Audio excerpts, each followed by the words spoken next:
Hi hello friends, welcome back. Cine review. இப்போது நம்ம ஜாலியோ gymkhana படத்தை பற்றின ரிவ்யூ தான் பார்க்க போகிறோம். பிரபுதேவா, மடோனா செபஸ்டியன் போன்ற பிரபலங்கள் நடிச்சிருக்காங்க இந்த படத்தில். இப்போ கதையை பற்றி பார்த்தோன்னா, பவானியின் குடும்பம் பிரியாணி கடை வச்சு நடத்திட்டு வராங்க. எம்எல்ஏ கிட்டே இருந்து ஆர்டர் அவங்களுக்கு வருது. ஆனால் அதுக்கான பணத்தை தராமல் எம்எல்ஏவோட ஆளுங்க பவானி தாத்தாவை தாக்குறாங்க. அவர் ஹாஸ்பிட்டலில் அட்மிட் ஆகுறாரு. கடையை நடத்த முடியாமல் பவானி தவிக்க, தாத்தாவோட யோசனைப்படி ஒரு வக்கீல்கிட்ட ஹெல்ப் கேட்குறாங்க. அங்கு வக்கீலை யாரோ கொலை செஞ்சிடறாங்க. தான் மேலே பழி வரக்கூடாதுன்னு பயந்து அவரை வெளியேற்ற பவானியின் குடும்பம் முயற்சிக்குது. அதன் பின்னர் நடக்கும் காமெடி கலந்த கலாட்டா தான் இந்த ஜாலியோ ஜிம்கானா.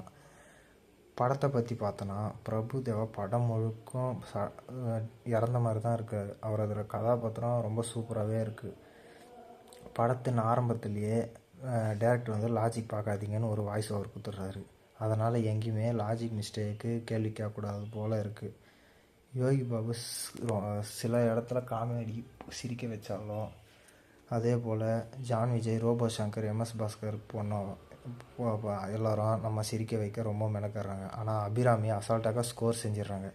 மெடோனாவை விட அபிராமி தான் படத்தில் கலகலப்பாக இருக்காங்க. அஸ்வின் விநாயகமூர்த்தியோட இசை உறுத்தல் இல்லை. போலீஸ்காரனா கட்டிக்கிட்ட பாட்டு ஆட்டம் போட வைக்கிறது. திரைக்கதை தொய்வாக இருந்தாலும் யோகி பாபு நம்ம கேட்க நினைக்கும் கேள்விகளை கேட்டு சரி செய்கிறார். படத்தோட ப்ளஸ்ன்னு பார்த்தீங்கன்னா, காமெடியும் பேக்ரவுண்ட் மியூசிக்கும் பிரபுதேவோட ஆக்டிங். மைனஸ்ன்னு பார்த்தீங்கன்னா, இயக்குனர் சொன்ன மாதிரி லாஜிக் மிஸ்டேக்கு அங்கங்கே உறுத்துது. மொத்தத்தில் பெரிய அளவில் வாய் விட்டு சிரிக்க வைக்கவில்லை என்றாலும் கிரிஞ்சி இல்லாமல் ரசிக்கும் வச்சுருக்காங்க.